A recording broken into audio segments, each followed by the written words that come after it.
नमस्ते मेरे प्यारे दोस्तों, आज मैं आपको सुनाऊंगी पंचतंत्र की कहानी, दो मछलियां और एक मेढक। दोस्तों, एक तालाब में दो मछलियां रहती थीं। एक थी शतबुद्धि 100 बुद्धियों वाली, दूसरी थी सहस्त्रबुद्धि 1000 बुद्धियों वाली। उसी तालाब में एक मेढक भी रहता था। उसका नाम था एक बुद्धि। उसके पास एक ही बुद्धि थी, इसलिए उसे बुद्धि पर अभिमान नहीं था। शतबुद्धि और सहस्त्रबुद्धि को अपनी चतुराई पर बड़ा अभिमान था। एक दिन संध्या समय तीनों तालाब के किनारे बातचीत कर रहे थे।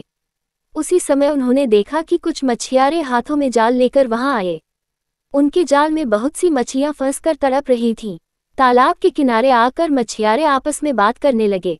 एक ने कहा, इस तालाब में खूब मछलियां हैं, पानी भी कम है, कल हम यहाँ आकर मछलियां पकड़ेंगे। सबने उसकी बात का समर्थन किया। कल सुबह वहां आने का निश्चय करके मछियारे चले गए। उनके जाने के बाद सब मछलियों ने सभा की। सभी चिंतित थे कि क्या किया जाए। सबकी चिंता का उपहास करते हुए सहस्त्रबुद्धि ने कहा, डरो मत, दुनिया में सभी दुर्जनों के मन की बात पूरी होने लगे तो संसार में किसी का रहना कठिन हो जाए। सांपों और दुष्टों के अभिप्राय कभी पूरे नहीं होते, इसीलिए संसार बना हुआ है। किसी के कथन मात्र से डरना कापुरुषों का काम है। प्रथम तो वह यहाँ आएंगे ही नहीं, यदि अभी गए तो मैं अपनी बुद्धि के प्रभाव से सबकी रक्षा कर लूंगी। शतबुद्धि ने भी उसका समर्थन करते हुए कहा, बुद्धिमान के लिए संसार में सब कुछ संभव है। जहाँ वायु और प्रकाश की भी गति नहीं होती, वहाँ बुद्धिमानों की बुद्धि पहुँच जाती है। किसी के कथन मात्र से हम अपने पूर्वजों की भूमि को नहीं छोड़ सकते। अपनी जन्मभूमि में जो सुख होता है वह स्वर्ग में भी नहीं होता। भगवान ने हमें बुद्धि दी है, भय से भागने के लिए नहीं, बल्कि भय का युक्तिपूर्वक सामना करने के लिए। तालाब की मछलियों को तो शतबुद्धि और सहस्त्रबुद्धि के आश्वासन पर भरोसा हो गया, लेकिन एक बुद्धि मेढक ने कहा, मित्रों, मेरे पास तो एक ही बुद्धि है, वह मुझे यहाँ से भाग जाने की सलाह देती है। इसलिए मैं तो सुबह होने से पहले ही इस जलाशय को छोड़कर अपनी पत्नी के साथ दूसरे जलाशय में चला जाऊंगा।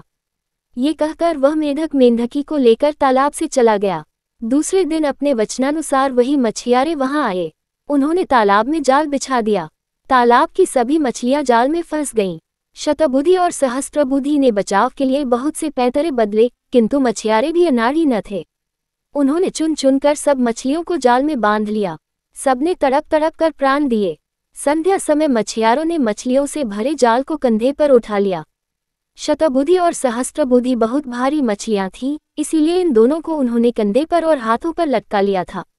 उनकी दुरवस्था देखकर मेढक ने मेंढकी से कहा, देख प्रिय, मैं कितना दूरदर्शी हूँ। जिस समय शतबुद्धि कंधों पर और सहस्त्रबुद्धि हाथों में लटकी जा रही है, उस समय मैं एक बुद्धि इस छोटे से जलाशय के निर्मल जल में सानंद विहार कर रहा हूँ। इसलिए मैं कहता हूँ कि विद्या से बुद्धि का स्थान ऊंचा है, और बुद्धि में भी सहस्त्रबुद्धि की अपेक्षा एक बुद्धि होना अधिक व्यावहारिक है। सीख, विद्या से बुद्धि का स्थान ऊंचा है, और बुद्धि में भी सहस्त्रबुद्धि की अपेक्षा एक बुद्धि होना अधिक व्यावहारिक है।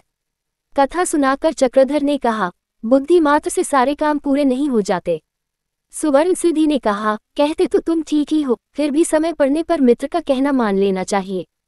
तुम उस समय विद्या के अभिमान और लोभ के कारण नहीं माने और संकट में फंस गए।